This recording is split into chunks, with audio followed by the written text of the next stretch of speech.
a Senate Judiciary Subcommittee met with members of that group, including the co-chairman, former Senator Warren Rudman, to get an update on the government's current efforts. It's about 2 hours.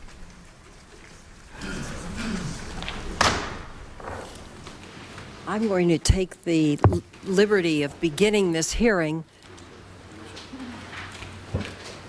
Senator Kyle has indicated that he will be here shortly, and I believe other members are coming in. But since I have this distinguished panel here, I thought I might at least get through my remarks and comments. This is going to be the last hearing of this subcommittee in this Congress, and certainly the last hearing I chair for the next 2 years. And I did want to thank my ranking member, Senator Kyle, who has really exhibited leadership, cooperation, all with the highest marks. And it's been a great privilege for me to work with him. And now we look forward next year to these positions revolving. This subcommittee has held 13 hearings this Congress. That makes it the most active subcommittee on the Judiciary Committee. And I see we're about to be joined by the ranking member, who will shortly become the chairman of the committee. And we're delighted to welcome you, Senator Hatch. Please come. Perhaps you take Senator Kyle's seat until he is able to be here. A number of the hearings of our subcommittee resulted in legislation. I'd like particularly to mention the Enhanced Border Security and Visa Reform Act and the Public Health Security and Bioterrorism Preparedness Act, which came, parts of this bill, both these bills came right out of this subcommittee. Also, as a result of subcommittee hearings, Senator Kyle and I were able to get the provisions in the bioterrorism bill establishing strict new security requirements for labs that handle dangerous pathogens. Those provisions became law in June. Many of our meetings were on the need for more coordination and consolidation of the agencies that combat terrorism, an issue which is very much on the minds of members of Congress this week. For example, back in April of 2001, we held a hearing on the report of the United States Commission on National Security in the 21st Century, more popularly known as the Hart-Rudman Report. At that hearing, we heard testimony from our distinguished former colleagues, Senator Warren Rudman and Gary Hart. And I'm just delighted that Senator Rudman, who's been really wonderful in coming to these meetings, is back before the committee today. While some may complain about commission reports gathering dust on the shelves, there can be no question about the influence of the original Hart-Rudman report. That report proposed a new Homeland Security Department that would combine 4 federal agencies: FEMA, the Coast Guard, Customs, and Border Patrol. Many experts dismissed the idea of creating such a department as too ambitious and too politically unrealistic. And right now, Congress seems very close to passing historic legislation that would combine some 22 federal agencies with about 200,000 federal employees. The original Hart-Rudman report was a wake-up call for the nation, but one that we actually heard too late. In the report, the Commission warned, and I quote, "Attacks against American citizens on American soil, possibly causing heavy casualties, are likely over the next quarter century," end quote. But less than 6 months after that, a group of al-Qaeda terrorists killed almost 3,000 people in New York, Virginia, and Pennsylvania. Now Senators Hart and Rudman have joined up with a distinguished group of former government officials and private sector leaders to research and write a new report. Members of this new 17-member Hart-Rudman task force include 2 former secretaries of state, 2 former chairmen of the Joint Chiefs of Staff, and 2 Nobel laureates. The task force report is chilling to read, and its conclusion is even more disturbing. It reads, and I quote, "A year after September 11th, America remains dangerously unprepared to prevent and respond to a catastrophic terrorist attack on the United States. In all likelihood, the next attack will result in even greater casualties and widespread disruption to American lives and the economy, end quote. To reduce this vulnerability, the task force makes a number of useful recommendations, focusing particularly on how we can protect relatively neglected areas of our economic infrastructure, such as seaports, power plants, oil refineries, railroads, and urban centers. The task force's conclusion is especially worrying because it seems more and more likely that America will face a catastrophic terrorist attack. Both Senator Hatch and I serve on the Joint Intelligence Committee, and we heard the DCI, George Tenet, come before the committee just before we broke and say with very ominous tones, they are coming at us again. And we know that the intelligence chatter is up and that the threat is real and it is serious. Since September 11th, though, the Congress has passed major anti-terrorism legislation in the areas of law enforcement, intelligence, aviation security, and, as I mentioned previously, border security and bioterrorism. Last summer, Senator Kyle, Hutchison, Snowe, and I introduced a comprehensive Seaport and Container Security Act of 2002. This legislation would really thoroughly address the issue of port security from the point that cargo is loaded in a foreign country to its arrival on land in the United States. We had hoped to be able to get that included in the conference report of the Seaport Security Bill that was just voted on this morning.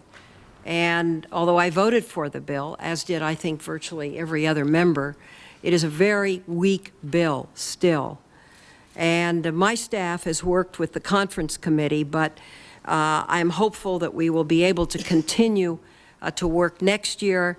I look forward to working with Mr. Thomas in the House in this regard. We must have a strong seaport security bill, and particularly from my state, which receives about 60% of the cargo coming into this country. I think most of us believe that if something deadly or radioactive is going to be smuggled into the United States, the most obvious way is through our seaports on a container.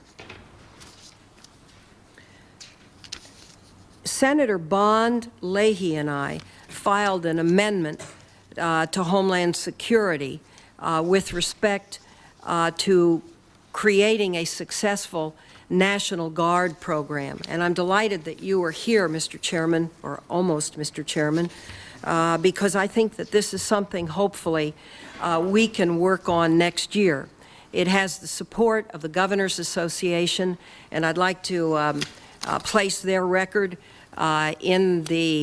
place their letter in the record at this time, as well as the National Guard Association of the United States, and also the relevant comments from the United States Commission on National Security for the 21st Century, again known as the Hart-Rudman Report. So I am hopeful that this committee will continue to proceed in that area. Something that this report is going to mention has to do with legislation that is now sponsored by Senator Jeffords and Bob Smith. It's in the Senate Environment Committee that authorizes $3.5 billion to help state and local governments buy equipment and improve training for responding to a terrorist attack. And I think one of the things that this panel is going to make clear is the fact that the states are still left out in the cold. And the task force report has a very significant recommendation to create a 24-hour center in each of the states that can be responsible for interoperable communication systems between various agencies. And then if we were able to get the National Guard involved, they who would already be trained would be able to be a first responder in certain situations. So there is a lot of work left to be done. Just before I introduce the panel, I'd like to ask the ranking member of the overall committee and the future chairman, someone whom I greatly respect, Senator Hatch, if he'd like to make some comments. Well, thank you, Madam Chairman, and I certainly want to welcome all of you here as witnesses here today. Madam Chairman, thank you once again for holding this important hearing on the Hart-Rudman report on terrorism. I think you and Senator Kyl have shown tremendous leadership in the areas of terrorism and homeland defense, and you both have had a tremendous impact in the Senate and throughout the Congress in this area. Well before the attacks of September 11th, both senators focused this subcommittee's efforts on our nation's national security.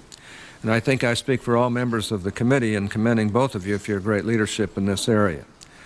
Now, let me also take a moment to welcome back to the Senate a dear friend and former colleague, Senator Rudman.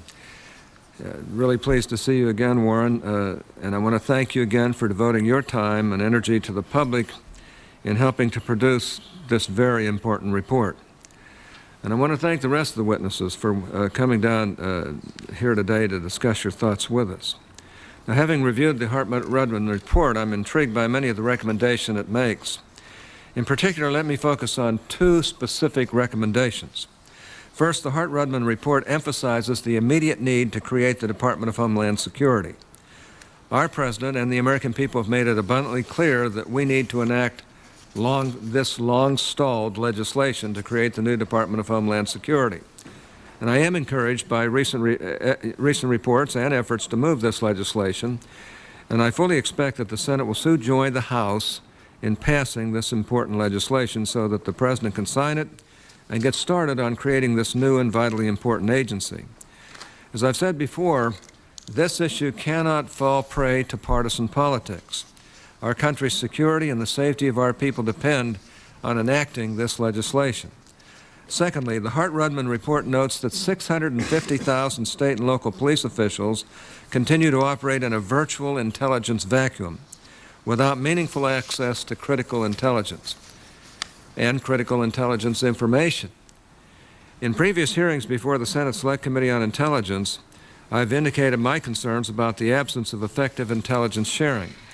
The Patriot Act was a giant step forward in breaking down barriers to intelligence sharing among law enforcement and intelligence agencies, and it was negotiated right here at the table our witnesses are sitting at. Yet, in my view, there's still more to do in this area. Specifically, there are existing restrictions on law enforcement's ability to share critical information with state and local law enforcement as well as foreign law enforcement agencies, all of whom can play and may play a very important role in our united fight against terrorism. Now, I look forward to hearing from today's witnesses on the Hart-Rudman report and other matters as well. This hearing is a good place to start and listen to viewpoints on this subject. We all have a common goal: to protect our nation from the devastating threat of terrorism. The devil, as usual, is in the details, and I'm well aware of the fact that there are a myriad of different opinions on this issue, as there are on other issues of great weight and importance. But of course, some opinions are more persuasive than others, and I feel privileged to be here today to listen to some of the most distinguished and knowledgeable people on this subject. Again, I want to thank all of you who are testifying today, and I certainly want to thank you, Madam Chairman. I think you've done a terrific job on this subcommittee, and I've watched you over the years. I think you do a terrific job on the committee as a whole, and I just feel very honored to be able to work with you. Thank you. Thank you very much, Senator Hatch. We are also joined by Senator Schumer and Senator DeWine, and following the early bird rule, I will go to Senator DeWine next, and then you, Senator Schumer, if that's all right. Madam Chairman, I will be very brief. I just want to thank you for holding this hearing. Through your service on this committee, and as well as okay. Let me just thank you, Madam Chairman, for holding this hearing, and through your service on this committee as well as your service on the Intelligence Committee, I think you well understand the importance of this report, and I'm just looking forward to hearing the panelists' comments. I'm particularly interested in the report's recommendations in regard to the National Guard, and I would be anxious to hear Senator Rudman's comments as well as our other panelists. We're looking forward to that very much. Thank you. Thanks, Senator. Senator Schumer? Thank you. Thank you, and I want to thank you, Madam Chairperson, for the job you're doing on this subcommittee, which has been terrific, and thank you for that. And want to thank our panelists, and particularly I wanted to come to thank Senator Rudman and Senator Hart for the report that they issued. You are really the Paul Revere's of this rather sorry situation, in my judgment, in terms of Homeland Security. I think as a whole, our nation is doing an excellent job in fighting the war on terrorism overseas. And I've been generally supportive of that war. But at the same time, as good a job as we're doing focusing on the danger that terrorism presents overseas, we're doing a poor job on Homeland Security. An unbelievably poor job, in my judgment, given the dangers that we face.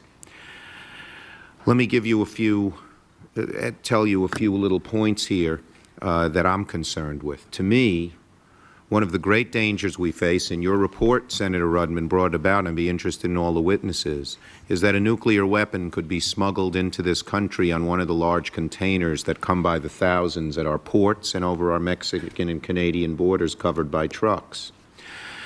Senator Warner and I have put together legislation that would allow our scientists to create a detection device. Right now you can't detect it. You can with a Geiger counter, but you can't go on each container. Geiger counter only works 3 feet away from the radioactive source.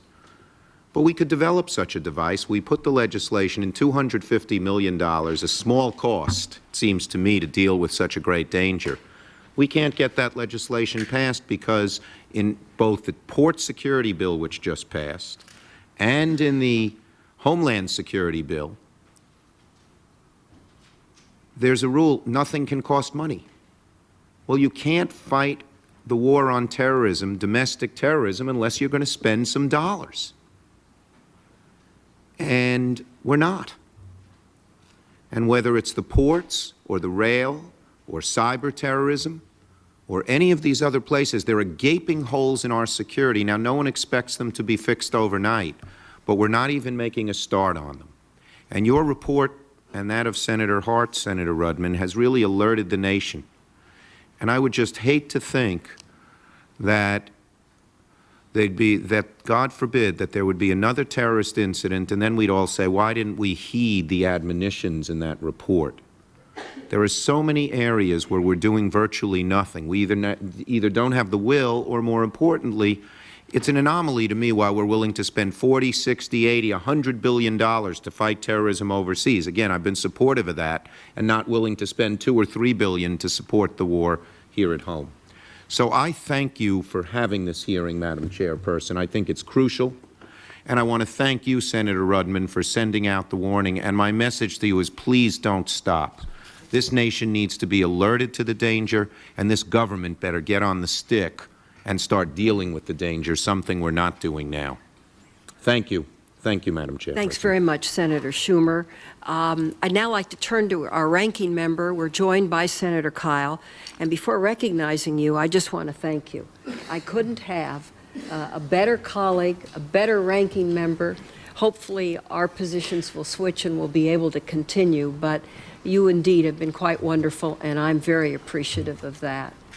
Thank you very much, Senator Feinstein. I have to echo the comments. I hope that those of you in the audience who are not familiar with this subcommittee will appreciate the fact that for 8 years now, Senator Feinstein and I have gone back and forth as chairman and ranking member of this subcommittee in a seamless effort, I believe, to try to do our very best to try to deal with the kind of problems that are identified, among other things, by this report.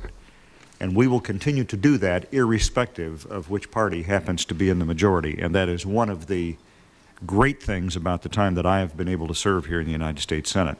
But these are trying times, important times with big problems in front of us, and this committee has a responsibility to understand everything we can. Fortunately, we have a very prestigious panel in front of us here, and therefore I will put my statement in the record and look forward to hearing from the people who we came here to learn from. Thank you very much, Madam Chairman. Thanks very much, Senator Kyle. And now we are also joined by the chairman of the Judiciary Committee. And I want to thank you for being here today, and I want to thank you for your leadership. And we'd like to turn it over to you. Well, thank you, Senator Feinstein. I want to thank you and Senator Kyle and having this hearing. When you first raised this with me a couple of weeks ago, the idea of having a hearing, I thought it made a great deal of sense. I know a number of the people who are here, and I might just say as a personal matter, I served with Warren Rudman. We were the twins across the river, and when you speak of bipartisan work, I cannot think of a single issue that involved that part of our country that we didn't work together on, and a whole lot of other issues that we worked very closely on, national security matters, some of which, as Senator Rudman knows, I can't discuss here in this open hearing, but I think we accomplished a lot because it was never an issue of partisanship. I would tell one story, which was one time on an attack submarine, Los Angeles class, and if you've ever been on one of those, the controls for the submarine are right in the center. There's the conning tower and the periscope, and the controls are there in the center. It's like an airplane. Senator Rudman is a very accomplished pilot. And they were going to let each one of us take turns with, of course, one of the pilots in the co-pilot seat to actually make this move underwater. And I turned to the skipper and I said, "Skipper, Senator Rudman has bet me $50 I cannot do a barrel roll with this." Now, it was at that point I realized that those trained by the legendary Admiral Rickover were not picked for their immediate sense of humor. And both Warren and I had to tell him immediately that we were joking. But the rest of the reason for our being there, though, was a matter of significance, and I appreciate that. And I could say the same about Gary Hart. Senator Rudman and Senator Hart have done far greater service to this country than most people in this country know. And the most people have not yet reflected on, I wish more would. Your report recommends, shows a pragmatic, clear-headed approach, one devoid completely of politics, but one that it reflects only one overall interest, and that is the security of our country. And Warren, you and Gary, I've always been proud of the fact I served with both of you, but as an American, I couldn't be more proud of what you've done in this. And Senator Feinstein, you and Senator Kyle do that kind of service in having the hearing, and I commend both of you. I'd like to just mention 3 key suggestions. The report makes important recommendations how we help first responders in our rural and urban communities plan and train. This is extremely important. We made progress when we established domestic preparedness grants in the U.S. Patriot Act. So far, there's only one such center. We need to do better. We've authorized several new centers in the Department of Justice Authorization Act that the President signed a couple weeks ago. But this, whether it's urban areas or rural areas, each face different issues. In rural areas, I got to tell you, we really need help. It recommends the National Guard be better equipped to deal with the domestic defense mission, help first responders. That's absolutely so. We have to give them the equipment to do it. Secondly, I agree with the recommendations in the report. We need to improve our border security, particularly with our largest trading partner, Canada. And we've called for in the Patriot Act, we called for the tripling of border security agents, deployment of enhanced security technology. That is very important, and I hope everybody reads that part especially. And then lastly, for increased information sharing. We have got to get better in cooperation. Senator Rudman was Attorney General of his state. I was state's attorney in mine, and one of the things I hear over and over again in this committee, we need better sharing. We saw it in the early part of the sniper rampage here in Washington, D.C., and the efforts to start sharing and realize the inadequacies we have here. Fortunately, things started to come together, and the person, somebody has been charged now. But we've got to make sure we have the ability to share real, timely information. Madam Chair, I'm going to put, in the interest of time, the rest of the statement in the record, but I want to make those points. And I did want to commend my good friend from New Hampshire, Senator Rudman. I want to commend what he and Senator Hart have done. And all the rest of you, I hasten to add, but I served with both of them. And I know this is a matter, you have to understand, this is a matter where they used to be very lonely voices in the Senate dining room, in the closed meetings, in the cloakrooms, saying long before September 11th, saying, wake up. Thanks very much, Mr. Chairman. Appreciate that. I'd like to begin now and introduce our four distinguished panelists. We very much appreciate your being here. And I'll begin with Senator Rudman. He has been a United States Senator for 12 years, served on several committees, including Intelligence, Appropriations, Government Affairs, but he's been very active since leaving the Senate. He serves as chairman of the President's Foreign Intelligence Advisory Board, as vice chairman of the Commission on Roles and Capabilities of the United States Intelligence Community. He's been the recipient of numerous awards in honor of his years of devoted public service, including the Department of Defense's Distinguished Service Medal, which is the agency's highest civilian award. If I might, I'll just introduce the other three at this time, and then we can just go right down the line. Our next witness will be Stephen Flynn. He is the Jean Kirkpatrick Senior Fellow in National Security Studies at the Council on Foreign Relations. He is a former commander of the Coast Guard, and his experience deals directly with Homeland Security missions. He's the former director of the Office of Global Issues at the National Security Council. And Dr. Flynn has been very helpful to my staff in a collaborative effort to create comprehensive seaport security legislation. And your expertise, I want you to know, is very, very valued. Mr. Philip Odeen of TRW Incorporated is the chairman of TRW Incorporated and a member of the board of directors. In addition to his nearly 30 years in the private sector, he's built an impressive record in the public sector as well. He served as Principal Deputy Assistant Secretary of Defense and later led the Defense and Arms Control staff for then National Security Advisor Henry Kissinger. He was also selected by former Secretary of Defense William Cohen in 1997 to chair the National Defense Panel. He's currently a member and former vice chairman of the Defense Science Board, as well as a member of the Chief Naval Operations Executive Panel. Mr. Randy Larson is an ANSER Vice President and the Director of the Institute of Homeland Security.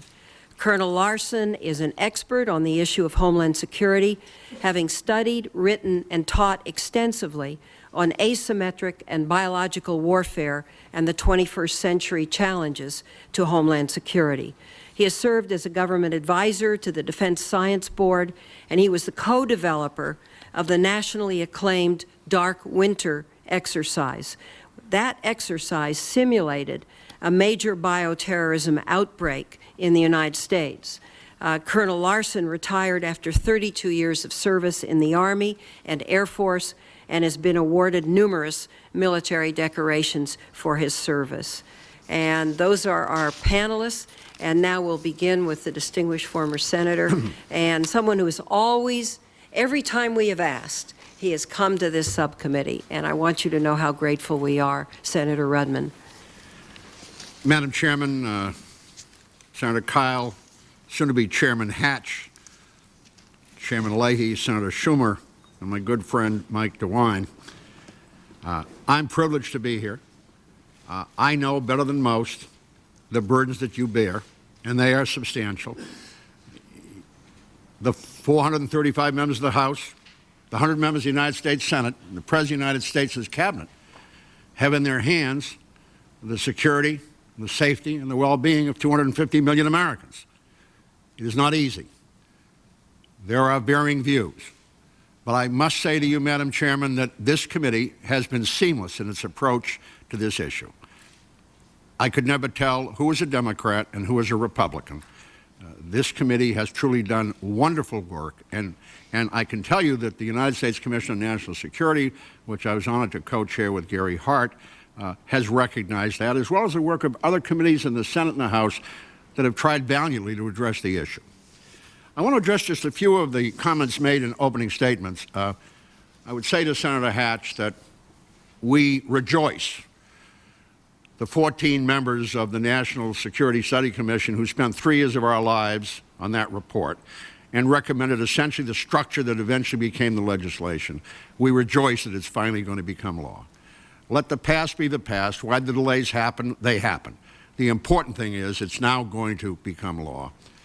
And I must say that nothing is more important than integrating the 43 agencies and divisions of agencies into a cohesive unit under strong leadership to start to organize Homeland Security. Senator Schumer, I would agree with you that a lot that should have been done has not been done, but I would caution, and I've looked at this for a long time, I think the administration reacted very rapidly with the appointment of Tom Ridge. I am very familiar with what they're doing, and I must say that they've done a great deal. I think the Congress has done a great deal. The Patriot Act was an important piece of legislation. Other legislation was important. I understand, being on the Appropriations Committee, how difficult these issues are in a time of scarce resources. But I think that although there is certainly some truth to what you say, I would tell you that what we say in this report is that essentially if you take an aircraft carrier steaming at 30 knots and you try to turn it around, it takes a little time to get that done. And this has been a tough assignment because until September 11th, in spite of not only our report but other reports, people did not take seriously the fact that the great Pacific and Atlantic Oceans no longer protected us from adversaries that prevented an asymmetric threat to anything that we'd ever looked at. And so I just wanted to make those comments to some of the statements made here. And by the way, thank you all for your gracious personal comments. I watch what you all do with great interest. No regret, but with great interest. I want to just add to Senator Feinstein's introduction to the panel that in addition to those that she mentioned, we also had, of course, Bill Webster, former head of the FBI and the CIA. We had a number of scientists and academics and a number of very prominent businessmen. The genesis of this panel is very interesting. All of you I know are familiar with Les Gelb or know him personally. Les was on the original Hart-Rudman Commission, and about 2.5 months ago, he called me and said, you know, it's now more than a year later, a lot has been done, but let's pick 6 or 7 key issues and see if we can get everybody's attention. Well, we surely got everybody's attention. This got more coverage by a factor of 10,000 than the original report, which was 3 years in the making. And so what you see before us is our prioritization of what we think is absolutely vital to get done and get done soon. I must say that I've been very pleased with the reception of this latest report. Without naming names, I will tell you that I've received calls from 6 of the highest-ranking people in this administration thanking us for the work that we did. That pleases us because it means that they're looking at it, and they are. And I've received invitations from a number of the cabinet agencies to look at what they're doing, and of course I've accepted those because to the extent that we can add anything. I want to thank Commander Flynn, who was a major resource on the original Hart-Rudman. He was then an active Coast Guard officer and was on temporary duty to, I believe, the council at the time. And we borrowed him, and he did enormous work, and he staffed this for us. And this was put together in about a 9-week period because we had so much to work on and so many things on which to base our work. I know Commander Flynn has a substantial statement to read. Mine is informal. Let me just highlight a few things that I think you have talked about in your opening statements and I think are absolutely critical. It is absolutely essential that the Judiciary Committee and the Intelligence Committees get together with the FBI and the CIA and find a way to filter out sources and methods and be sure that important information gets to the chiefs of police, whether it be in Barry, Vermont, or Syracuse, New York, or Cleveland, or Salt Lake City, or Phoenix. I was in Cleveland on Tuesday night, spoke to a large audience in Baldwin Wallace College, and then in the morning to a large business group in Cleveland. And I would tell you, Senator DeWine, something I'm sure you know, the people of this country are very concerned. They are very concerned. And wherever I go, people are waiting for visible action, which I know will start to happen soon with the creation of this department. Recommendation 1, there must be more intelligence sharing. You know that. There are ways to do that without compromising sources and methods. Those of us who have been on the Intelligence Committee know how that's done. I don't subscribe to the notion we need a new MI5 along the British model. I think that will simply postpone action. I think we've got the resources, we've got the collection, we've got the people. Now it's a question of focusing their mission. Secondly, with all of the screeners at the airports, and some will disagree with this, I think if it had been a port attack on September 11th, we would have put all the money into the ports. However, it wasn't. So we're putting something like $200 million a month, a delta above the normal expenditure, into airport security. With all due respect, with the scarcity of funds, there are so many things that have to get done that I question whether that is a wise expenditure of resources. Not that we shouldn't have secure airports, but we seem to be putting all of the money into the TSA and very little into other places which are absolutely critical. Next, something that you all know. New York City was very fortunate. It has an extraordinary fire and police department. They're huge on a per capita basis, marvelous emergency medical response, and they were prepared to do many things. I wonder whether or not we could say that about most American cities. In fact, I don't wonder. I've looked at numbers, and I think the answer is probably would not be up to the standards that New York City exhibited on 9/11. What do we do about that? We know that these people need training in chemical and biological response. We know that they need equipment. We know that the health agencies need vaccines and equipment. I would submit to you that we're talking about a small amount of money to take maybe the 100 largest cities in America and some of the states that are small, but at least you could centralize it and start doing some training of these people. Now, I know that that is supposed to happen when FEMA becomes part of the new Department of Homeland Security, but I hope the money is appropriated for it because, we've just appropriated $349 billion for a defense budget, and I fully support that. I always have. It's important. But with all due respect, the President has said that we're fighting two wars, one overseas and one at home. And it seems that we ought to be able to find resources to do what is basic to the defense of our population. I want to talk about energy and infrastructure generally. Right now, based on the most current information that we have, America's energy resources, our computer networks with our financial system, and our transportation systems are not where they ought to be. It will take a good deal of federal intervention and the private-public sector partnership to get it done. We have recommended how to get it done. We hope that people take that seriously because you could do enormous damage to this country by shutting down our ports, our energy supply, our banking system, or our communication system. And all of that is vulnerable today, although work is being done, in our opinion, not rapidly enough. The National Guard. The original Hart-Rudman report made the following conjecture. We talk about forward deployment during the Cold War. We had troops and equipment forward deployed all over the world. We have the best trained, best disciplined, first responders forward deployed all over America. They are the National Guardsmen, men and women, citizen soldiers who have equipment, transportation, communications, and skills. Their primary mission is to aid the combat forces in time of war overseas. We believe they should have a dual mission, and we've got a substantial agreement from many people on that subject. We believe they ought to have a mission of Homeland Security with each unit trained in a different kind of discipline. That could be done within the next year. And so if, in fact, we had another event, let's say in New England, let's say in the state of Connecticut, you would have a guard from Maine, New Hampshire, Vermont, New York, Rhode Island, and Connecticut who could converge on the scene and give the local responders the kind of help they need. Not to do that with that kind of a force in place is a terrible waste of resources. They train a great deal. Their training ought to concentrate for the next year on Homeland Security. Finally, the other point that I just want to make is that we cannot overlook, and I address this, I think, as much to Senator Hatch as anyone, being soon to be the chair of the full committee.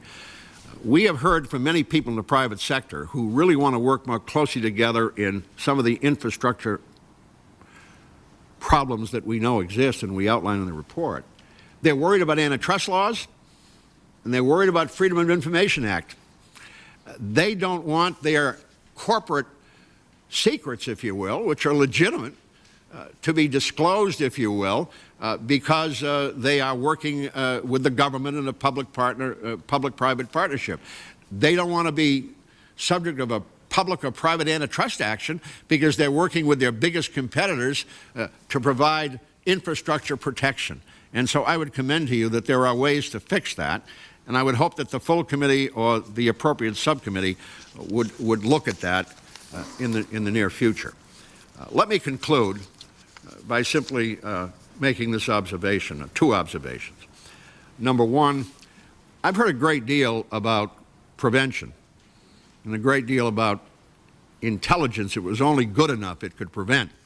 Well, it can prevent something, but it cannot prevent everything. And anyone who is familiar with U.S. intelligence or MI5 or MI6 or the Mossad or the KGB and their whole history will know that they're very good at predicting force structure and general intentions and very poor at predicting with certainty what will happen and where it will happen. If it were any better, we wouldn't have had the Battle of the Bulge, we wouldn't have had Kuwait, and we certainly wouldn't have had Pearl Harbor. So for those who want to put all of their eggs in the intelligence basket and figure that's going to fix it, frankly, to use an old Vermont expression, that's whistling in the cemetery. It just won't happen. I told a group the other day that in baseball, if you bat .500, you're in the Hall of Fame. In intelligence, if you bat .750, you're a loser. And we're going to lose. So we've got to build up the response side of this equation and understand that's where it really counts. Finally, Madam Chairman and members of the committee, I've served in this place long enough to know that if you had an intelligence report that was absolutely certain that a city in the United States would be the target of a biological attack on a certain date in February in the year 2003, I have no doubt whatsoever that the local community, the governor of that state, that legislature, this Congress, this president would do whatever it took to get ready for that. It would spend whatever money it took. It would do everything to protect this nation's citizens. My question is a very simple one. Why do we have to wait for that to happen? And I hope we don't. Thank you. Thank you very much, Senator, and thank you for your care, concern, and most particularly for your talent. We really appreciate it. Dr. Flynn? Thank you, Madam Chairperson. It's a real honor to be here today. Senator Kyle, Chairman Leahy, soon to be Chairman Hatch, and Senator DeWine and Senator Schumer. I can't express our thanks enough for how quickly you assembled this hearing to respond to the report that I had the privilege to direct with my part of this very distinguished group of Americans who served, of course, the co-chair, Senator Rudman, who's such an extraordinary American, and also with us today, Mr. Phil O'Dean. Senator Rudman has touched upon many of the key findings of the report, and I don't think I need to review them here for you, as I know you've looked through them, and I just hope I could submit my written testimony for the record, and also if we might include the report itself, which is fairly brief, into the record. If I may, would you go into your concept of the state's 24-hour-a-day centers and how you see that operating? Absolutely. I just want to make a few opening statements, and then I'll speak directly to that. I just want to reiterate what Senator Rudman has said, of course, what the President has said, that we're a nation at war, and we need to fight this war both overseas and at home. And clearly our task force believes that we need to be acting on a wartime footing here at home, and frankly our view is that we're not. In trying to assess where we are post-September 11th, we obviously tried to, as we reviewed here, and we do give enormous credit for the work that has been done by this body, by the President, by senators and by governors and mayors throughout this land. But we have to parallel our assessment about how much progress we make against the threat. And I'd like to speak for just a moment about that threat. September 11th, if our adversaries didn't know it, taught them something. Two key things. One, that we're open as a society and largely unprotected. But secondly, they also indicated the enormous disruptive potential you get from engaging in catastrophic terrorism as a means of warfare. In my view, what we saw on September 11th is how warfare will be conducted against the United States for the foreseeable future. We must accept that as essentially the entry paradigm. There is value to doing this because not just that we are such a target-rich society, but it is that when you engage in this form of warfare, we do unto ourselves a great deal of disruption. And as long as that incentive persists, these vulnerabilities persist, I fear that we will continue to be targeted in this kind of way.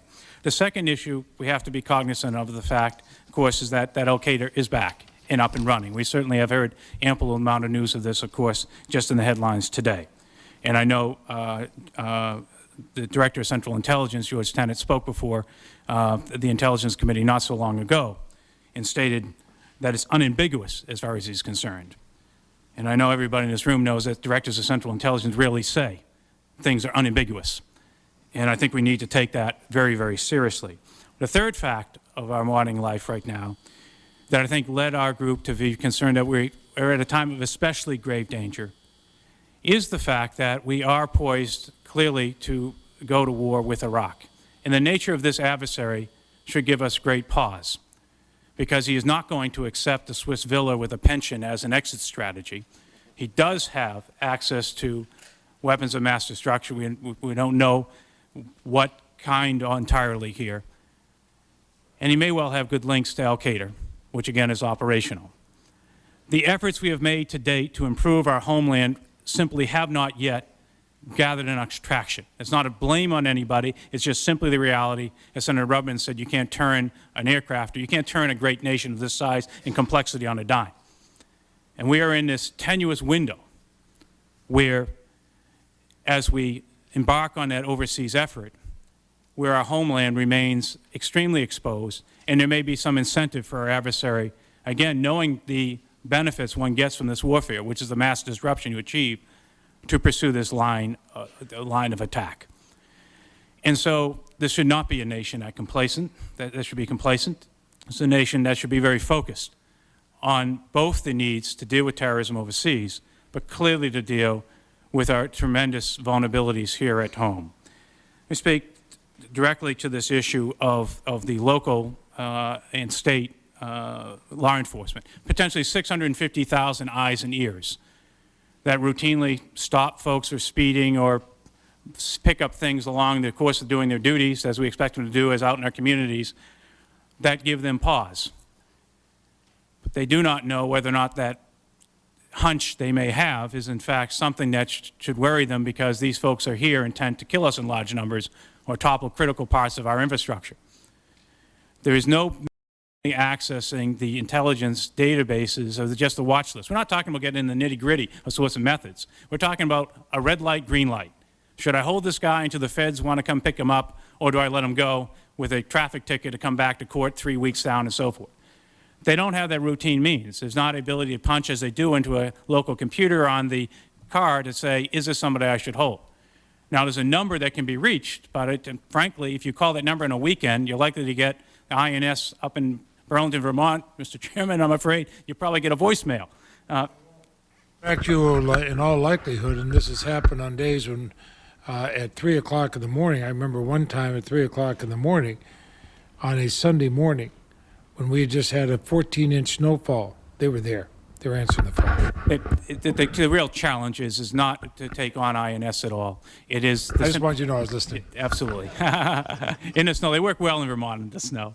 The reality is that they were not resourced to take a routinely calling, and patrolmen on the streets know that. And without the mechanics, basically, that knowledge that if I pick up a phone, I'm going to get a voice who can give me a yes-no answer right away, that becomes collective knowledge out there, and they don't act on that.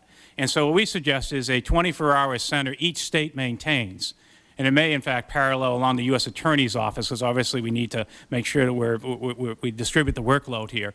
But that basically there's a precinct connect directly to, it has a hotline 24/7 to the key agencies that can tell them up, down, or indifferent here. It's the kind of thing we try to put in the report here that we think can be done right away. It can be done with limited investment of resources. But another key point we have to say that we've picked up from so many states and localities, they have to balance a budget at the end of the year. And this has not been a great year for state revenues. And the fact of the matter is resources have got to come at the federal level to make this stuff move forward if we're going to get it to happen in a hurry.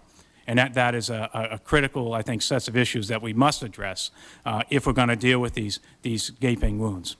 So I may conclude just this opening comments by saying, again, going back to the threat issue here, there is deterrent value in being able to maintain adequate homeland security. This isn't an act of fatalism focusing on these threats and vulnerabilities.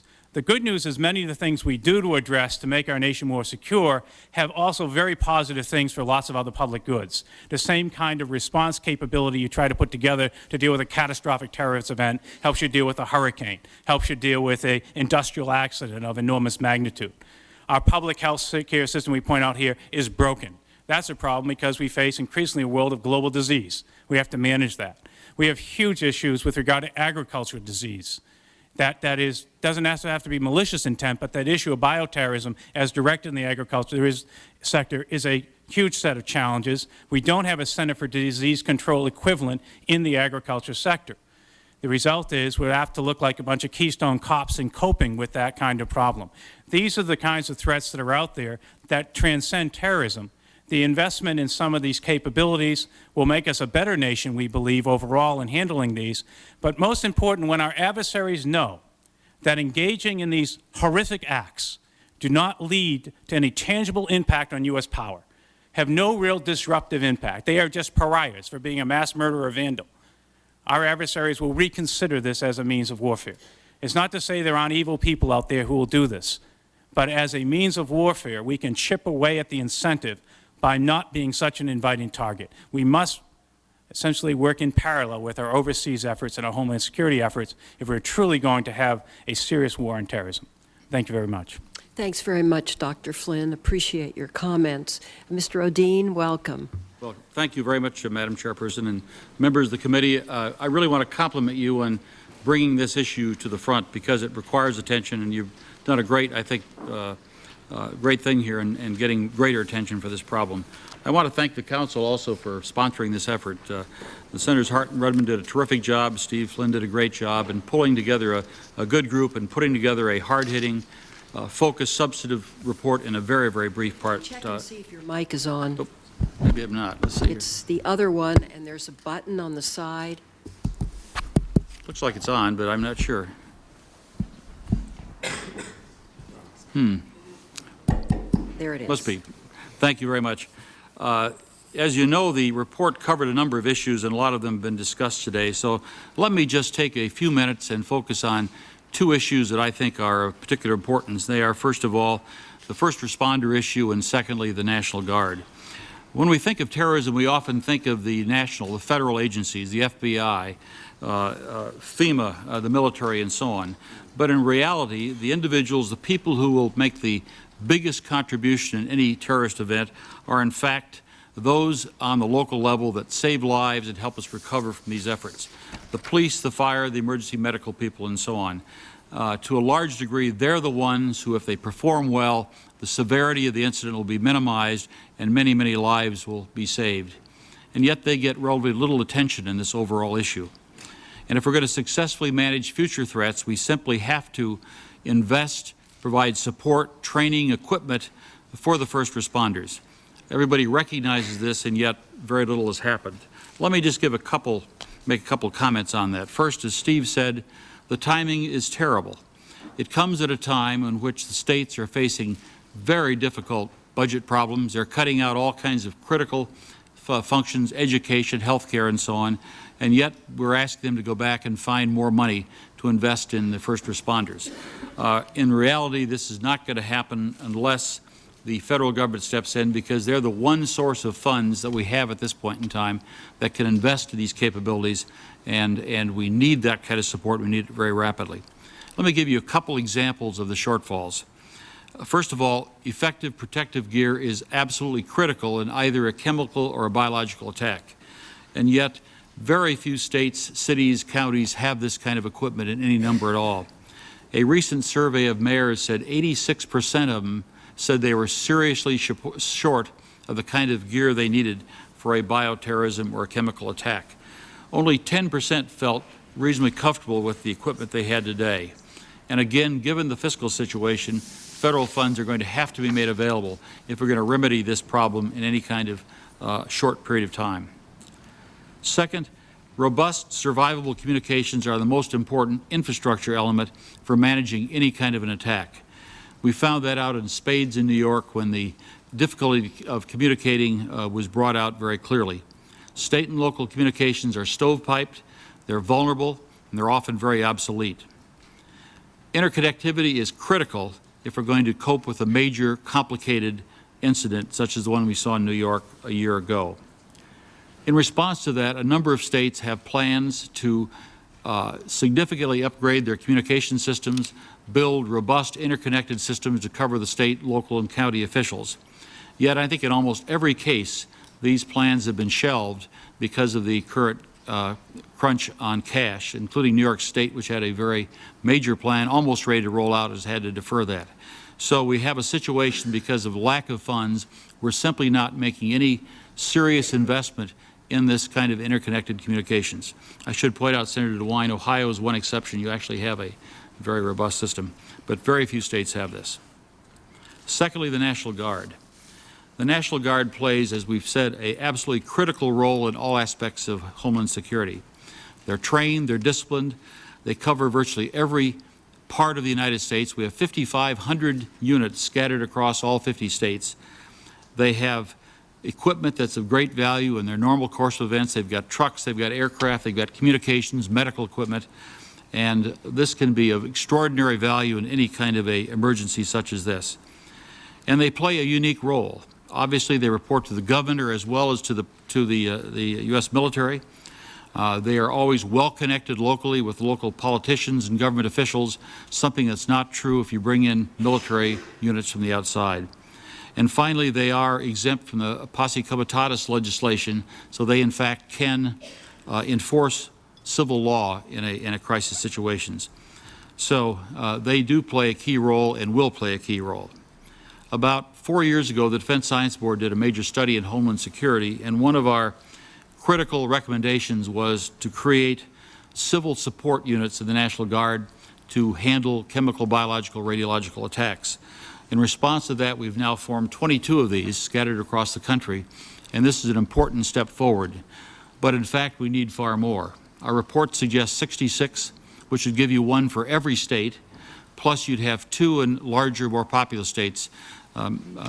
Senator Feinstein, California being an obvious example where you probably need several. So again, we need to have more of these. We need to have them properly trained and equipped. If the Guard is going to be more effective more broadly in its role, it needs more funds, it needs more training, and more focus. As Senator Rudman said, it needs a second priority mission, and that is Homeland Security. A few examples. We should be funding joint exercises with local agencies to ensure they're ready for a crisis. Only by doing this do you work out the kinks and the problems that always emerge when you get involved in a complex operation. They should be funded to carry out very aggressive train-the-trainer programs. We need training across all these first responders, and the best way to do it very rapidly is to use the Guard and to cascade that training down to localities across the country. And finally, because of the nature of the Guard, when they work for the governor, they don't have job protection, and their pay is often much less than it is if they're on normal military duty. These are things that should be remedied. Madam Chairperson, these are just a few thoughts, and again, I want to thank you very much for holding this hearing and putting focus on this truly critical problem. Thanks very much, Mr. Odine. We look forward to asking you some questions. Thank you. Colonel Larson? Thank you, Madam Chairman, distinguished members, for inviting the Institute for Homeland Security to give an assessment of this report. In 1838, a young Abraham Lincoln commented, quote, "All the armies of Europe, Asia, and Africa combined, with Bonaparte for a commander, could not by force take a drink from the Ohio River or make a track on the Blue Ridge in the trial of 1,000 years," unquote. That's still true today, but it's irrelevant, and I'm not sure we all quite appreciate that. It doesn't take a superpower to threaten a superpower. In fact, it doesn't even take a military force to threaten us anymore. Small nations, terrorist organizations, and even some transnational criminal organizations can threaten our homeland with weapons of incredible, destructive, and disruptive power. Most people in this room agree with that statement, so why should I state the obvious? But if we all really believed it, and if all the people in Washington, D.C. believe that, why don't we have a Department of Homeland Security today? Why are state and local law enforcement officers still operating in a virtual intelligence vacuum? Why is it that the most dependable way to deliver a nuclear weapon to the United States is to rent a shipping container for $1,500 in a third world nation? And why is it we're so unprepared for a biological attack? In September of last year, Vice President Cheney asked me, "What does a biological weapon look like?" And I reached in my pocket and I pulled this out and I said, "Sir, it looks like this." And I did just carry this into your office. Now, this is not harmful, but it's weaponized Bacillus glabigii. Genetically, it's nearly identical to Bacillus anthracis, which causes anthrax, and we know what it did to the heart building last year. This was produced with equipment bought off the internet for under $250,000. This is a weapon of mass destruction that you don't have to be a superpower. I don't worry about a Timothy McVeigh doing this, but I certainly worry about al-Qaeda doing that. And we are not prepared. This weapon can be used to frighten us, to disrupt us like we saw with the heart building last year and the letters that came in here, or potentially with a sophisticated weapon and a contagious pathogen, it could threaten our survival. These are the types of issues raised by this distinguished and independent task force. We at the Institute agree with the vast majority of their findings. Most importantly, we agree with the President that we need the creation of the Department of Homeland Security. 5 of the 6 critical mandates identified by Senator Hart and Senator Rudman in this report can best be resolved through the leadership of a Secretary of Homeland Security and the coordination of their staff. While we agree that additional funding will likely be required for the National Guard, we're not ready to endorse the report's 6 major recommendations concerning roles and missions of the National Guard. These citizen soldiers are already stretched thin and preparing and executing a wide variety of missions. We are gratified but not surprised that the Guard and Reserves continue to answer "can do" when additional Homeland Security missions are identified. But we're concerned that we're abusing their patriotism.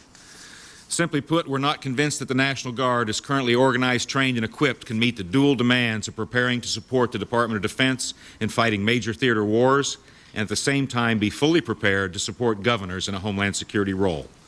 We realize that sometimes recommending a commission to study an issue merely kicks the can down the road. However, in this case, the fundamental changes that may be required for the National Guard are so significant that a fresh look by an independent commission focused specifically on this subject is required. I want to mention it briefly 3. I will add a 4th additional to respond to Senator Feinstein's request about a command center, because I recently visited a great one. Additional items. First, the importance of improving America's preparedness for bioattack is mentioned in the report. Dr. Flynn just mentioned it. We cannot overemphasize the importance of rebuilding America's public health infrastructure. 40 years ago, we had a world-class public health infrastructure in this country. I'm not from the public health community, 32 years in the military, but today I understand that public health is as important to national security as the Department of Defense. And I'm very concerned with the state of our state and county and city public health offices. Second, considerable funds are being spent on training first responders. We fully support that at the Institute. However, we're not spending any money on executive education.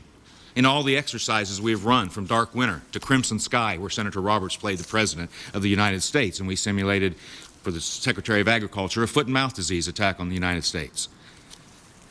The people who make the important decisions in these scenarios and in the real world are not firefighters and police officers. They're senior elected and appointed officials. Who's educating them? It's all on-the-job training. We have to have a program. It's like 1950 again. We haven't created the academic discipline of national security. That wasn't created until Dr. Kissinger's and others in great schools came along. We don't have that system today. We think this is a serious deficiency. Executive education will be the cornerstone of a successful Homeland Security program. Third, we must understand that Homeland Security requires a long-term commitment. We had Nunn-Lugar Domenici, 120 cities. You mentioned 120 cities. That was a one-time effort. We go out and train these people, but what's the follow-on program? In the military, we understand continuation training. These skills, they go away if you don't continue the training program. So when you make a commitment to these programs, it needs to be long-term. And I add a fourth point, Madam Chairman, because you asked about this 24-hour operations center. One of the things we really push at the Institute is finding a good example somewhere and spreading that word around. We don't need to reinvent the wheel in 50 states. The state of Iowa has done an incredible system. For 16 years, they've been building their command and control system. I visited it recently. To me, it's more exotic than Strategic Command out at Offutt Air Force Base. It's certainly more modern. They have 368 connections with video teleconferencing throughout the state. And I mean, it's a quality of like the CBS Evening News. It's not some fuzzy screen. Every hospital, private and public, every county seat, every police department, sheriff's department. The first time they ever had all 368 hooked up was last October at the height of the anthrax scare. They brought in some very senior officials and said, got all of them up there and said, this is what an anthrax attack will look like. This is the first thing you're going to see, and here's the state plan to respond. If you want to see a good example of what that 24-hour command center looks like, go to Iowa. To conclude, I concur with the majority of the recommendations in the report. If I had to pick one critical concern, it would be lack of preparation for biological attacks. If I had to pick one thing to add, it would be the need for executive education. If I had to pick one caution, it would be the importance of program sustainability. If I had to pick one key action, it would be establishing a Department of Homeland Security with one person given the authority and resources to make decisions and to hold responsible. If I had to pick one issue not adequately addressed in the report or the proposed department or in my remarks, it would be the fusion of intelligence. That will be a tough nut to crack, but one we can do. And one last comment. I know we were talking today about how we get that information down to one of those 650,000 police officers in the street. In a recent visit to the New York City Police Department, I was told about a program called Advanced Tip-Offs. Everything is there they need to make it happen except the money. It's when a police officer pulls you over and goes into the National Crime Information Center, Advanced Tip-Offs will link them to 17 terrorist watch lists. It won't allow you to look in there and see exactly what they want them for, but it will pop that flag up. And that's available today if we have the money to fund it and move forward. And I can tell you, talking to police officers in the street in New York City, they would really like to have it. Had we had that system in July of 2001, Mohammed Atta would probably not have been let go by that state trooper in Florida. Thank you for the time to make my comments, man. I'll be happy to answer your questions. Thank you very much, all four of you. I think the testimony was excellent, and we're very appreciative. Let me just begin with the subject of the National Guard. We drafted legislation, I guess about a year ago, to carry this out. And my staff went to Senator Lieberman, Senator Thompson, to that committee. They wanted armed services staff. They looked at it. We could not get any interest in it.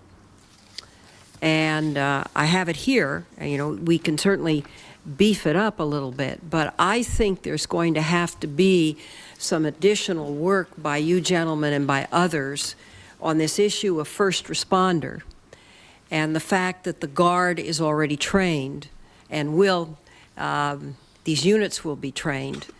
And the fact that we really have no adequate defense today against a biological, a chemical, a radioactive kind of attack. And to me, the National Guard is the natural to respond. So yeah, I'm trying to inveigle Senator Kyle to get involved in this, and Senator DeWine, and maybe we'll try again next year. But clearly, we're not going to be able to do it unless a group of professionals come together and join us in saying that this is really the right thing to do, and I hope you will. My question of any who would like to answer this, how do you see the concept of the center meshing with the tip-off kind of database, and what is your vision?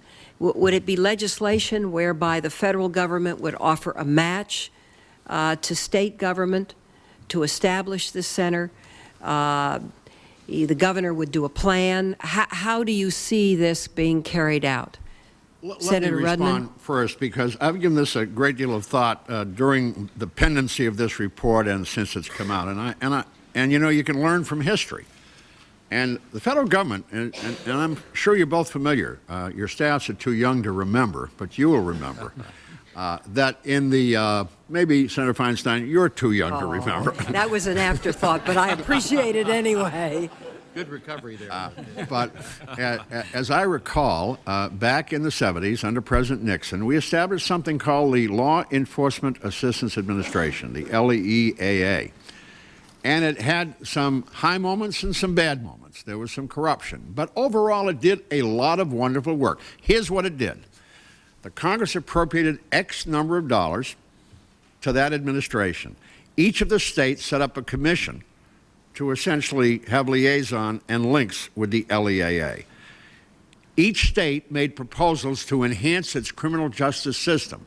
Those were evaluated, and money was allocated to the states on a formula basis to assure that they could do what they had to do. And for instance, in the state of New Hampshire, two things were done. I was Attorney General at the time, and I was sat on the group that had liaison. What we did with it was build, at the time, one of the finest communication systems in the country, linking our local, county, and state police forces. We also used a great deal of money in the courts, which we were allowed to do. I would submit to you that there is a plan that might work, and probably the place it would go would be Department of Homeland Security and maybe FEMA in particular, a program of funding a number of objectives through overwhelming federal money with some state match to ensure that it get done promptly. I think that is a very good system. It worked very well. Now, there were some abuses in some states, but most people who you talk to will tell you the LEAA did a great deal of work, good work, in their states. I would say that's a good model. Thank you very much. Anyone else on this?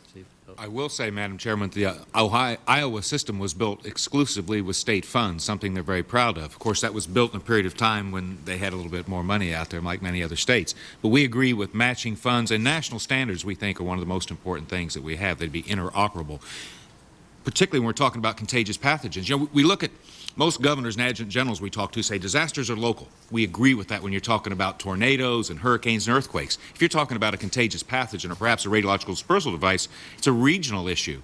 So I think it's very important that there be national standards and the regional centers are linked.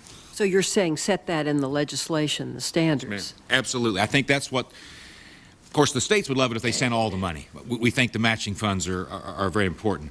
But national standards, perhaps, are the best thing that we can get out of the new department. They have to be interoperable. Talking to Governor Keating recently, he was talking about his state police went out and bought new radios. They don't talk to the Texas State Police. You know, we got to get past that. These are going to be regional issues. And we've seen a lot of police departments now. Once again, NYPD and the state of New York is working with Connecticut and New Jersey. They're building regional. They have a regional intelligence center up there now where police reports that come in from New Jersey, people are seeing those in police departments in Connecticut too. This regional thing we're also seeing in public health. So we think that's the direction is a positive direction they're going. Dr. Flynn or Mr. I would Radin? just say that my vote is money has to move quickly.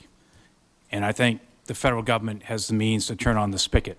We're a wealthy nation. We're a nation at war. And the states and localities are simply just not being able to move in the kind of timely fashion. I mean, I think the American people were forgiven of their government after 9/11. I think they're going to be unforgiving post the next traumatic event because they're going to wonder, what the heck did you do with the time that was available?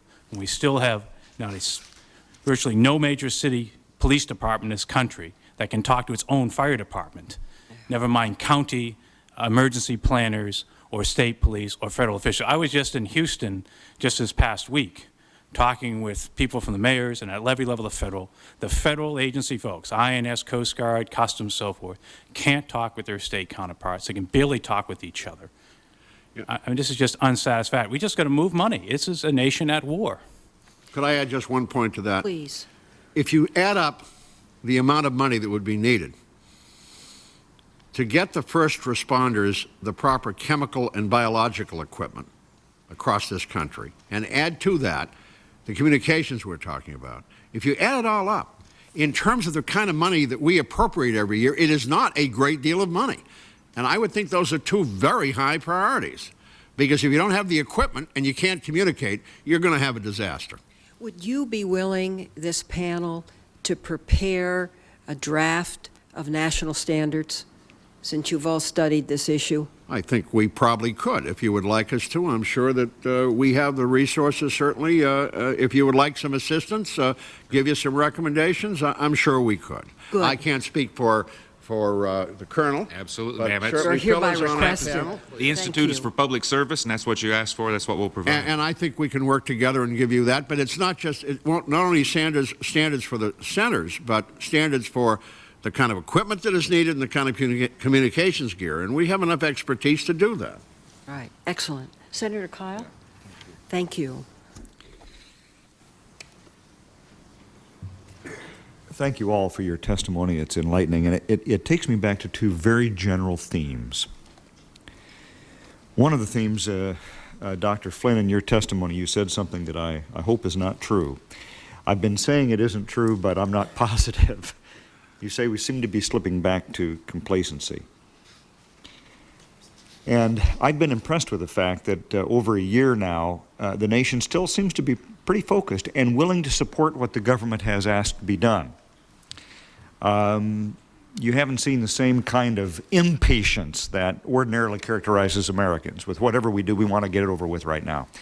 The President said in the beginning this is going to require a lot of patience, and I've seen a lot of patience on the part of the American people. But so it bothers me to have you say you're beginning to see evidence of slipping into complacency, and I'd like to have you talk a little bit more about that, because we can't let that happen.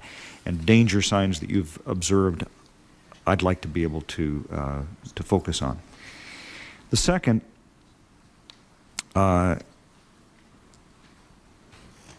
I guess, by the way, you could first point to the United States Congress's inability to pass a Homeland Security Department bill within a time frame that the President has recommended, and which some of you have commented on. I mean, I suppose that's Exhibit A right there, and we're supposed to represent all the people. The second question, though, and this is the one that has always troubled me, and every hearing we've had, this is the question I get to.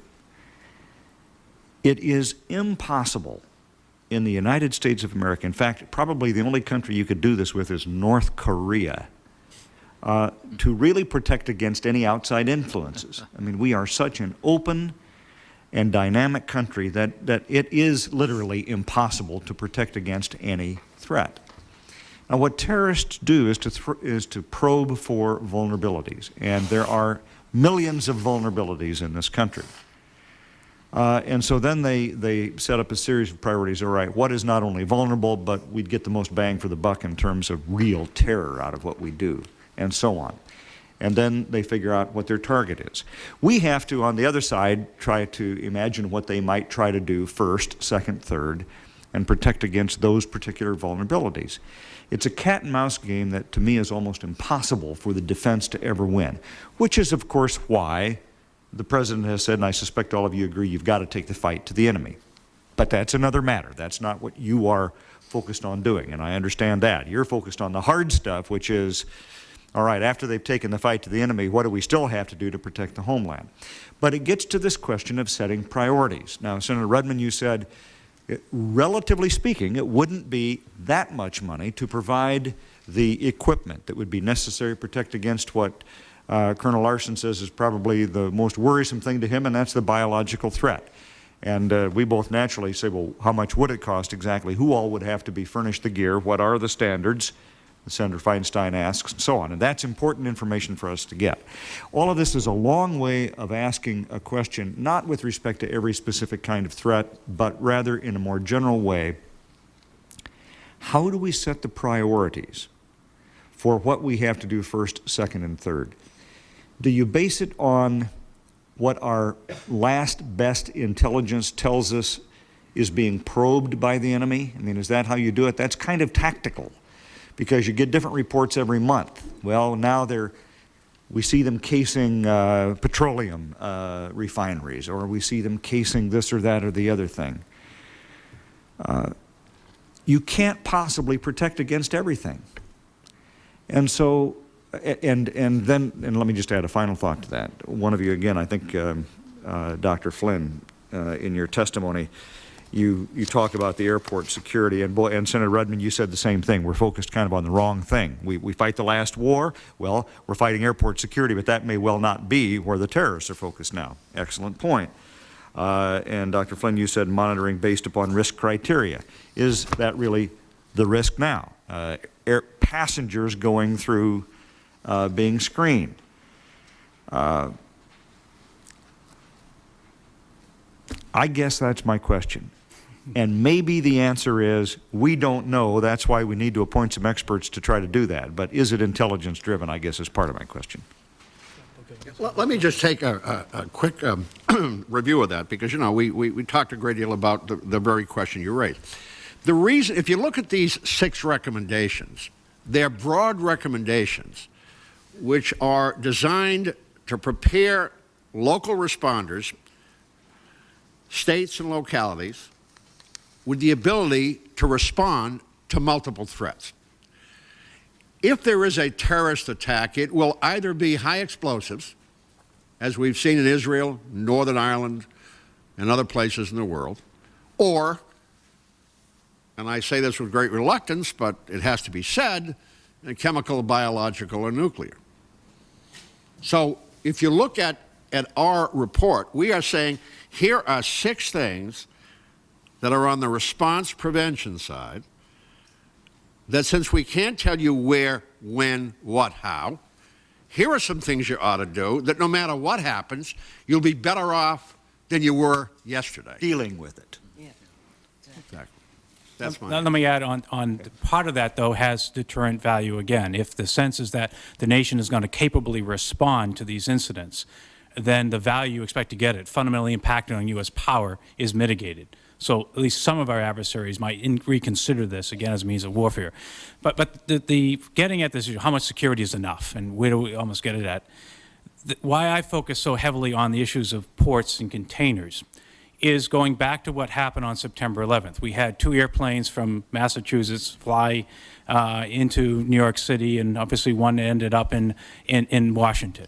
But we responded by grounding all aviation, closing our seaports, and effectively sealing our borders with Canada and with Mexico. We did what no nation could expect to accomplish against a superpower. We imposed an economic blockade on our own economy. That was what an adversary would look to accomplish. Why did we have to do that? Because we had no means to filter the bad from the good in that heightened threat environment. We had to stop the world to sort it out. Now, with planes, it took us 3 days to go through every single plane to verify there were no more terrorists or means of terrorists on them. And yet, on our seaports and borders, we opened it back up, not because the threat went away or because we were more secure, but because we did the arithmetic, that it was too costly to keep it closed. So a sufficient security, largely, that when you have an incident, you can contain the incident. A single container today used in a horrific act of terror, it's different from an industrial accident. If you had an industrial accident with a single refinery, you'd say that's an isolated event. If you had it in a container which is so ubiquitous, it moves 90% of all general cargo, 6.5 million by sea, 11.5 million trucks carry them across our land borders, 2.2 million by rail. And you say, wait a second, what's the baseline security that means another one of these isn't going to go up? And the answer right now is there is no standard for who gets to load what into them. There is no standard with regard to security who gets to carry them. And if we even had hard intelligence that one is being used, that we had somebody, let's imagine we had human intelligence that told us part of the Al-Qaeda network, that we just loaded a weapon of mass destruction, this container, and is left on a lorry heading down the street, and the president convened his national security team and said, where's the box? The response like now would likely be could be coming to Vancouver or Seattle or Tacoma or LA or Long Beach or Oakland, San Francisco, coming through the canal or any one of our ports. The only tool, again, would be to turn off the system to sort it out. So it's sufficient security that when you have an incident, one is there's credible baseline that people can look to and say, all right, you're managing this. You're not just giving away this core public good, safety and security, for the benefits that the system provides. And secondly, you need the ability to do forensics after the fact. Is it just a one event? You know, if we could identify it came from Karachi, we probably wouldn't have to close the Ambassador Bridge for incoming GM parts coming from Ontario. But if we don't know, we have to do that for an extended period of time. And so what we have is what the people who built us, this intermodal revolution, will tell you. They gave us a low-cost, efficient, reliable system that allows us to move around the planet at incredible economic benefit to this country. But we never put security into the system. It was presumed to raise cost, undermine efficiency, and undermine reliability.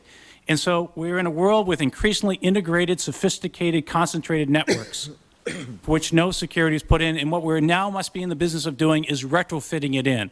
But the good news is they're dynamic systems, and they provide an opportunity for us to put security in at the outset. Just like we build safety into the aviation industry, safety in the chemical industry, we just now must build security into these same industries. I would want to add on that point that Commissioner Bonner deserves a great deal of credit for his recent initiatives. Some of them are very controversial. Some of them came from the original Hart-Rudman report, which, frankly, Commander Flynn drafted that section, to start doing more of the inspection, not at the point of debarkation, but the point of embarkation, to put customs people overseas to start to find out who's loading these containers.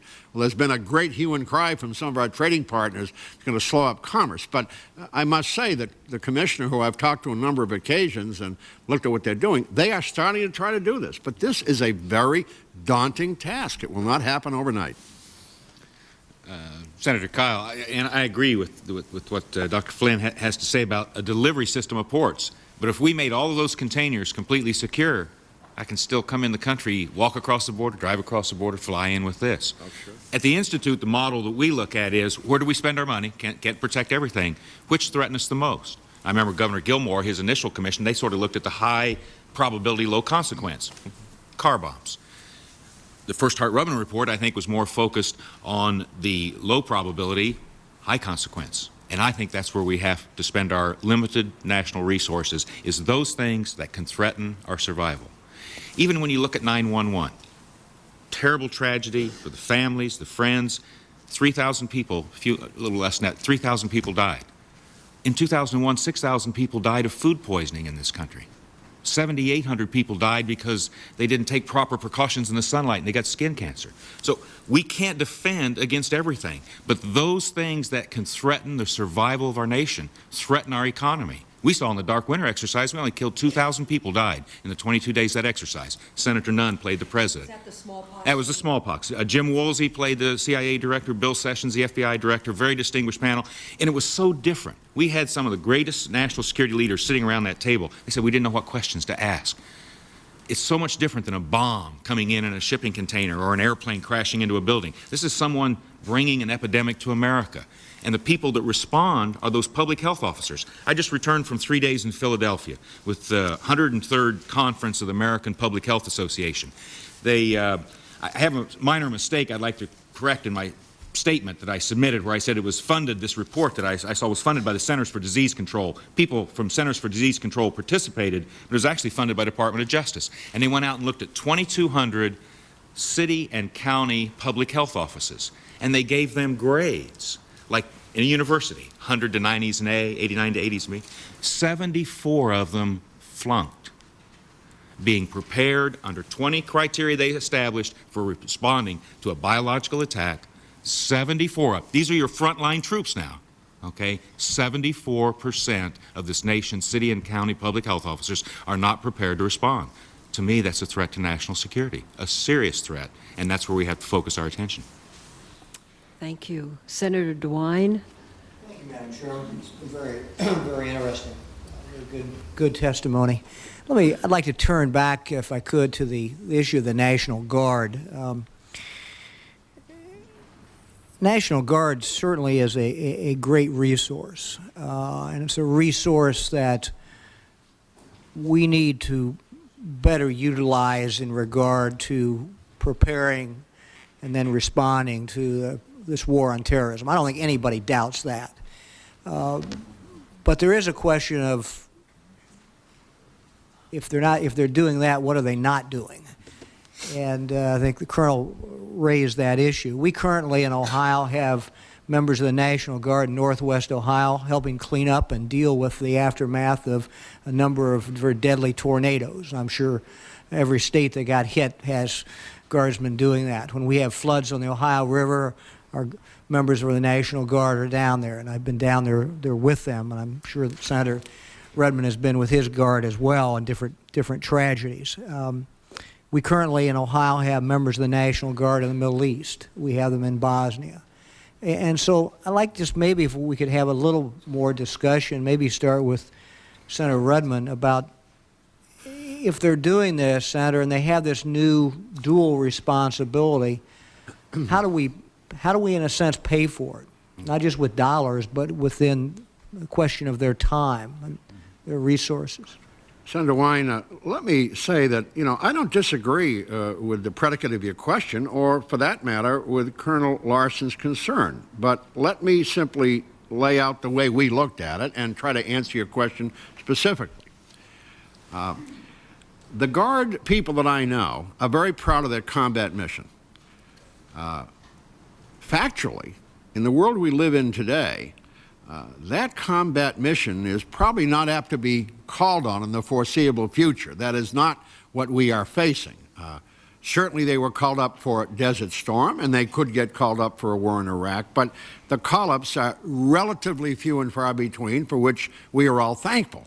Meanwhile, they train for that mission, no matter what their unit is: artillery, military intelligence, hospital, military government. They train for that mission.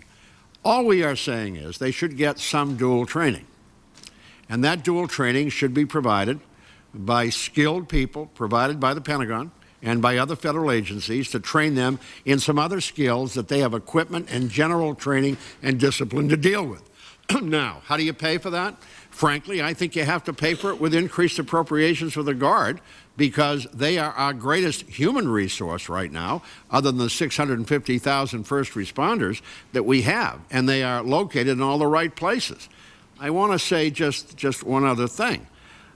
I have talked to a number of Guard people around the country, and they came up with something that I never even thought of, nor did our commission think of. They believe it will be a boon to recruiting. And the reason they believe it'll be a boon to recruiting it's because a lot of young people today, and I talked to many in your state on Tuesday night, and at a wonderful college outside of Cleveland. And it's interesting in talking to young college-age students that they all, no matter what they say, usually have one question in common: what can I do to help? I mean, I feel so helpless. I mean, the president says, we're all in this war together. Okay, so what would you like me to do? And, of course, nobody has an answer. Many Guard people have told me that they believe it will aid in recruiting, and maybe we have to expand Guard units in some places. I don't disagree that they are, right now, probably overworked in many ways, but we are facing a major crisis in this country. It would be a terrible thing if we had a major incident of a weapon of mass destruction in a Midwestern state, and there were 100 Guard units within 50 miles of that location who unfortunately weren't trained to do anything that could be helpful. That's our point, although we certainly agree with Colonel Larson and with you that there are issues here. But we think the overriding issue is Homeland Security. Well, I appreciate your response, and it seems to me as we look at this whole matrix of how we put this together, we clearly do need a cadre of people with very specific expertise who can move in a general geographical area. And you probably can't afford to have those people in every community, but you need to be able to surge them into that area within a short period of time. And I think, Senator, your point is very well taken. Our Guard in Ohio and every other state is set up to surge very quickly. That's right. You know, they're set up to go to the Ohio River very quickly. They're set up to go to Van Wert, Ohio very quickly if they have to go to Van Wert, Ohio. Colonel? Well, I'd like to add, too. go ahead, please, go ahead. I think this has been a difficult issue for the Army and the Guard for a number of years, but I think it's changing. For a long time, as Warren said, they saw their combat mission as the critical thing they were doing, but that's really not true anymore. You know, we've transformed the active duty military. We're in the process of transforming it. Heavy armored divisions and things like that just simply have a lot less of a role these days. The Guard and the Reserve that are actively involved with the Army day in, day out are not the guys driving tanks. They're people with medical, civil affairs, military police, these kinds of skills that are extraordinarily valuable in Afghanistan and Bosnia and places like this, but they're a relatively small part of the organization. Doing this well, I don't believe, is a significant diversion of their capabilities. To have 66 or 70 or 80 of these weapons of mass destruction response teams, we're talking about a few thousand people. It's just not, the numbers are small, and you can make those available. And the other good thing about it is many of the units we have in the Guard today have equipment that's absolutely perfectly designed for responding to these things. But they have to have training, they have to have people that know how to coordinate and manage these things. But the trucks and the cargo aircraft they have and the engineering equipment is very useful and very relevant, but it takes planning, it takes training, it takes coordination, and this is not, I don't believe, a significant diversion of the capabilities of the National Guard. And as Warren said, I think they'll respond positively, and I believe it'll be very good for their support in their communities as well, knowing they have this capability. Colonel? My staff and I thought very carefully as we worded this to say that this was one area that we weren't ready to endorse from the committee, but it didn't say we disagreed with it. We think it's more complex. We need to think about it. They're frontline troops. I'm worried about abusing them. My last command as a military officer, I had 1,000 people working for me. I had a specific mission to do. We were organized, trained, and equipped for that mission. And that's what we focus our time on. So now I'm a commander of a National Guard unit. I have 1,000 people. I'm organized, trained, and equipped to go fight a war in Southwest Asia. Now, I have 2 weeks in the summer and 1 weekend a month. And it's very, very difficult to be prepared for that. And now you're going to give me another mission. Well, there's some of the skills, the training, some of the discipline, whatever, but it's a different mission.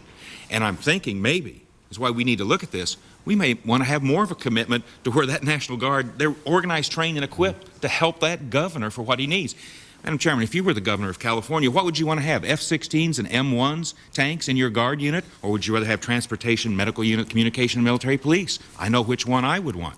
So I think it just needs to be looked at. In many cases, the top-off exercise in Denver of May of 2000, they simulated a plague attack.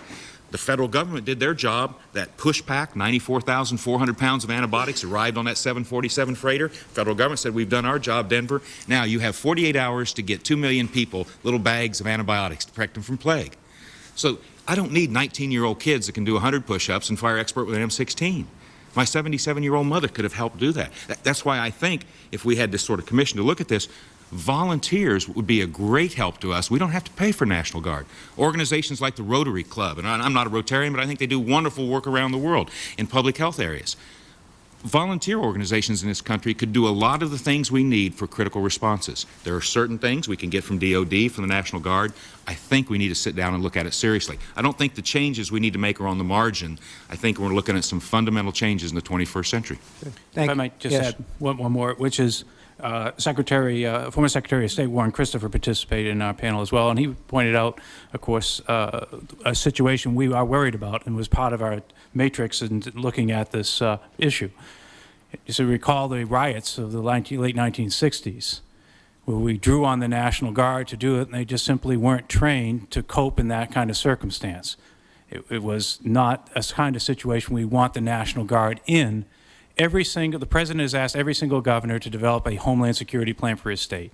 Every single governor is planning on drawing on his National Guard capability to respond to the contingencies they're developing. We don't want the National Guard to show up and not be able to deliver when we have these events. That's the reality we're in right now, and we have to find some ways to work through this. I certainly agree. I think this is really an issue that probably needs the commission, give it a very short time fuse to really lay out the issues. But a mandate that we address this squarely is so essential. Just one last comment, man. When's the most likely time we're going to have a major attack on our homeland? Probably when we're at war over somewhere else. How many of those National Guard troops are really going to be available? Recently talked to some folks from, well, it's been about actually a year ago, from the Rhode Island National Guard. They were special forces units. Really need those in this war that's been going on in Afghanistan. They were deploying to Afghanistan. Now that governor of Rhode Island's sitting there thinking, I'm going to use the National Guard if we have a big crisis. Sorry, they're in Afghanistan. I would just make one observation, disagree with that particular comment. I have looked at the identification and mission and training of most of the Guard units in the country back during Hart-Rudman. I would agree with Colonel Larson that those units which are armor, heavy infantry, mechanized infantry, airborne, special forces, probably you might give them some dual training. I am talking about the majority of those Guard units, which are transportation, communications, government, military police, military intelligence. There are a lot of units which do not have what I call primary combat missions. I think that obviously some of these units probably will not get into this matrix, but I believe that you can distinguish between the two. And if I may for a moment, you do double training. I mean, the people that are trained for one thing would stay with that. People were trained in the heavy mechanized and the special forces, they'd stay with that. So you'd add a mission essentially to the Guard. My belief is that the opposition to this comes from the Pentagon, and they don't want the mixed mission, so to speak. And yet, the one thing that is out there that's capable, and as Mr. Odine pointed out in his remarks, there are 22 different organized groups within them now that have been trained in this kind of response. And I assume it's going to grow. I hope so, yes, absolutely. Yeah. I think it would be possible to make that separation if we wanted to do it. Well, certainly it's a very interesting question. My time is up, but we're going to have, I think the discussion that we got from the panel was a very excellent one. Thank you, Madam Chairman. Just on that point, I would note that some of the very first units called were the very units that Senator Rudman was just talking about. The police, the communications, in I thought I had it on, I'm sorry, now I do.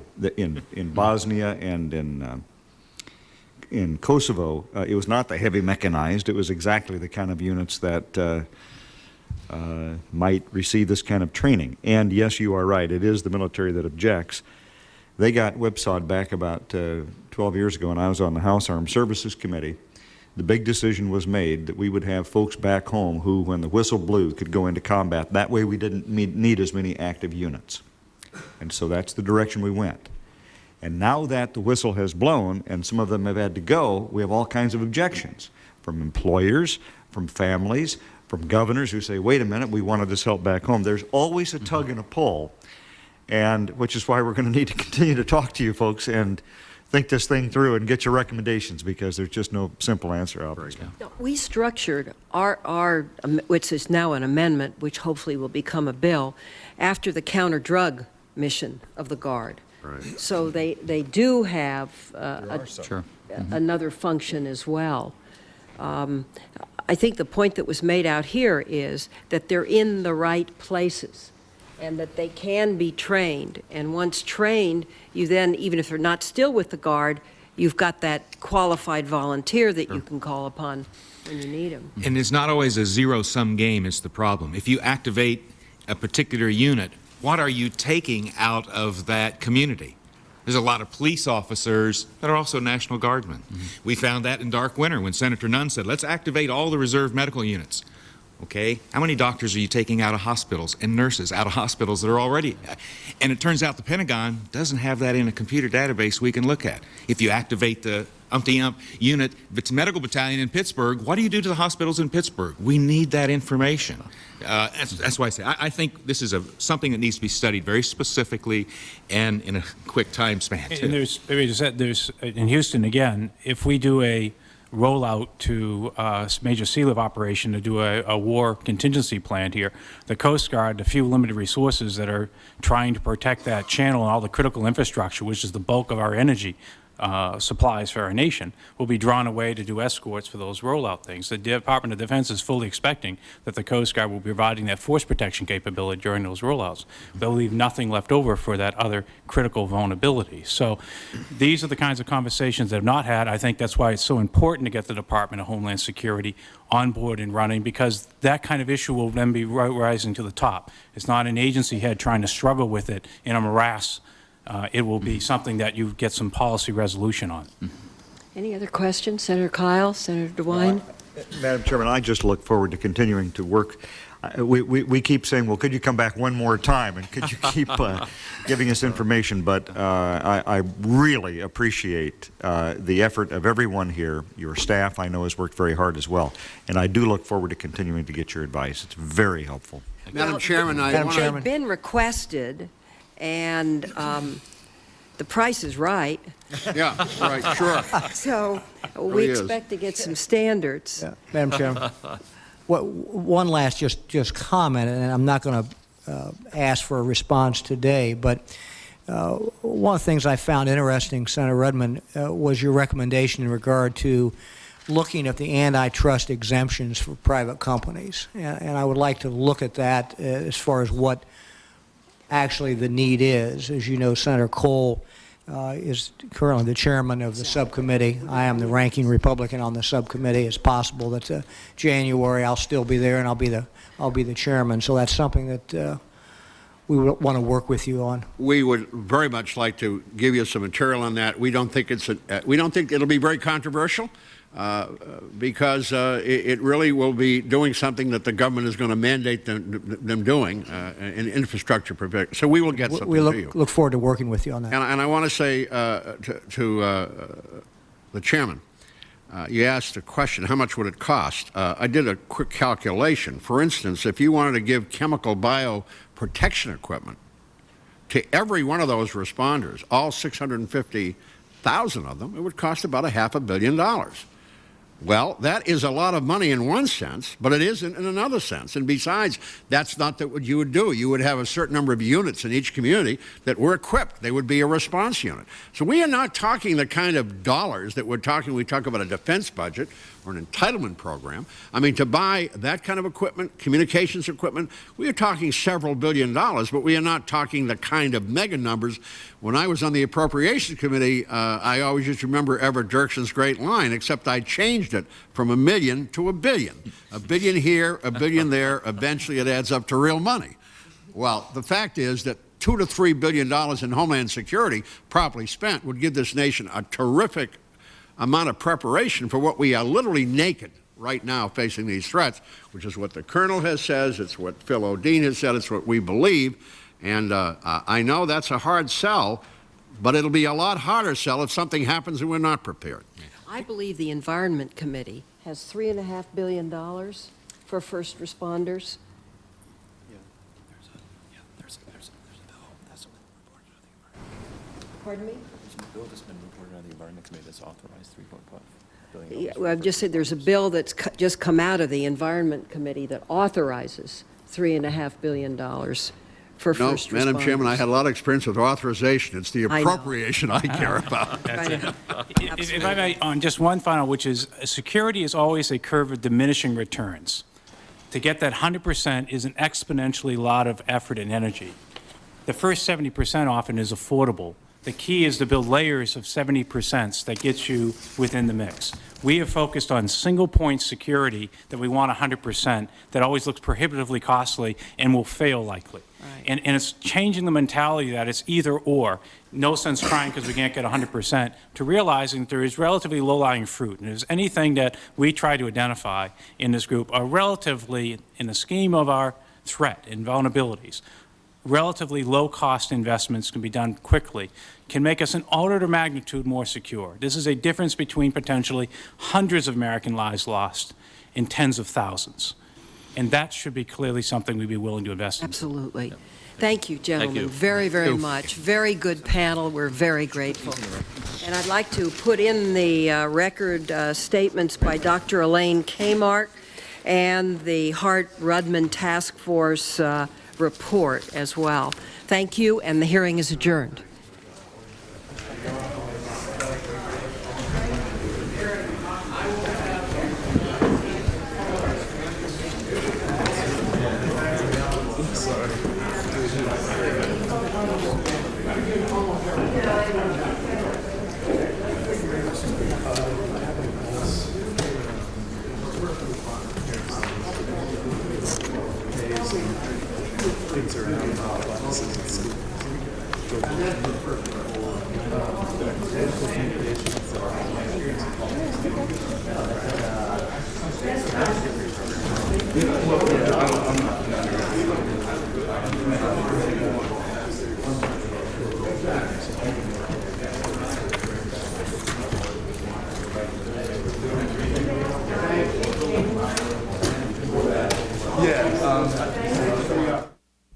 C-SPAN's cameras cover more events than we're able to show you here on the TV networks.